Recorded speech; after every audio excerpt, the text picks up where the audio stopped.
Assalamualaikum warahmatullahi wabarakatuh. Nama saya Angelina Kiti Hijida Putri, NIM 4820121089 dari kelas 2A Farmasi MK Teori Farmasetika. Baiklah, kali ini saya akan menjelaskan sedikit materi tentang emulsi. Emulsi adalah campuran dari dua cairan yang biasanya tidak dapat bergabung, seperti minyak dan air.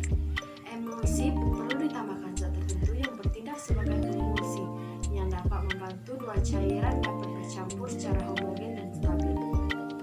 Menurut Farmakopi edisi 4 adalah sistem dua fase yang salah satu cairannya terdispersi dalam cairan yang lain dalam bentuk tetesan kecil. Stabilitas emulsi dapat dipertahankan dengan penambahan zat yang ketiga yang disebut dengan emulgator. Emulsi memiliki fase terdispersi biasanya dalam ukuran antara 0,1 sampai 100 ppm. Mikroemulsi mempunyai fase terdispersi ukuran kurang dari 0,1 ppm. Selanjutnya, komponen emulsi. Yang pertama itu komponen dasar. Komponen dasar adalah bahan pembentuk emulsi yang harus terdapat dalam emulsi, yang terdiri dari tiga. Yang pertama itu fase internal atau fase dalam, yang kedua fase eksternal atau fase luar, dan yang ketiga emulgator, yaitu komponen tambahan. Komponen tambahan merupakan bahan tambahan yang sering digunakan atau ditambahkan pada emulsi untuk memperoleh hasil yang lebih baik. Antara lain, yang pertama itu korigen, seperti memperbaiki cara kerja, memperbaiki rasa obat, memperbaiki bau obat, memperbaiki warna obat, dan memperbaiki kelarutan obat. Yang kedua itu pengawet, dan yang ketiga itu antioksidan.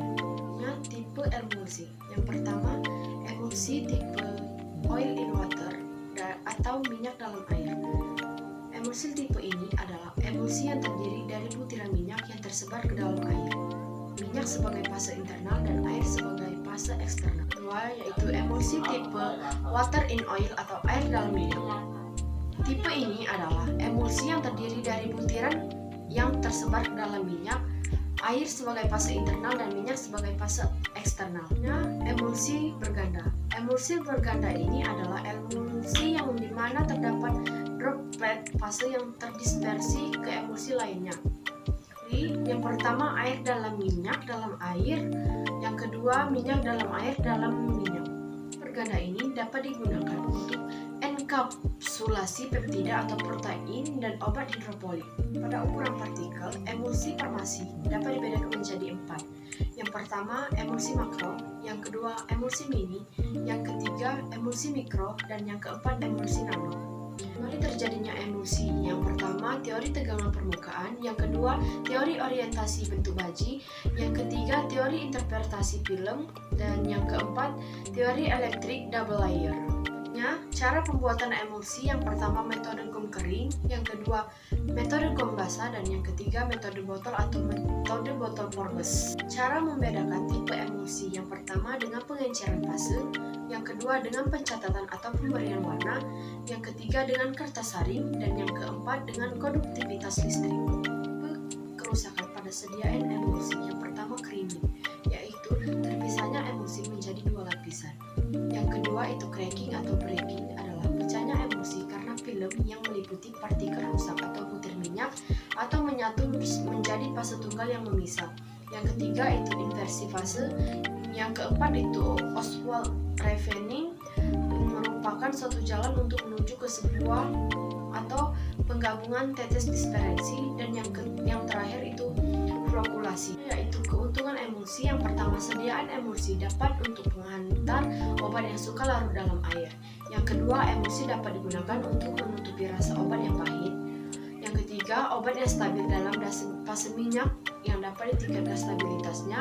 Yang keempat, emulsi dapat diberikan pada pasien yang kesulitan menelan. Yang kelima, emulsi dapat menjaga obat dari reaksi oksidasi. Dan yang terakhir, emulsi secara luas diformulasikan eksternal untuk seperti krim. Sebaliknya, kerugian emulsi, yang pertama itu sediaan emulsi mungkin lebih susah dalam pembuatannya. Yang kedua, emulsi secara termodinamik tidak stabil atau perlu distabilkan. juga perlu diformulasikan untuk menstabilkan emosi sehingga tidak terpisah. Dan yang terakhir, kondisi penyimpangan mungkin akan mempengaruhi stabilitas. Selanjutnya, yang terakhir, hal yang harus diperhatikan dalam sediaan emosi. Demi menjaga stabilitas sediaan emosi, maka faktor penyimpanan obat perlu diperhatikan. Sediaan emosi sebaiknya disimpan di tempat yang kering dalam wadah tertutup rapat pada suhu ruangan dan terlindung dari sinar matahari. Itu saja yang dapat saya sampaikan. Semoga bermanfaat bagi kita semua. Saya akhiri. Wassalamualaikum warahmatullahi wabarakatuh.